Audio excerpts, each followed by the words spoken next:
Hey guys, welcome back to our channel. If you would like to fix your Marvel Rival compiling stuck and slow, today's video I'm going to show you how you can fix it. So first thing first, you have to launch your Steam and then get logged into your account.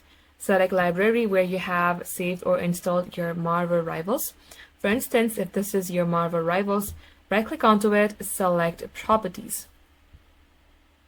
Under launch options, type in -use all available users.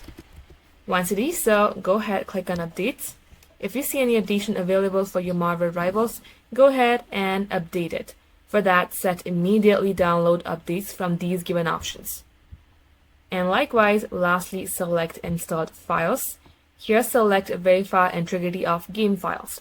It will take you a couple seconds to load up, and once this finishes up, close this, restart your Marvel Rival, and this shall definitely fix your problem.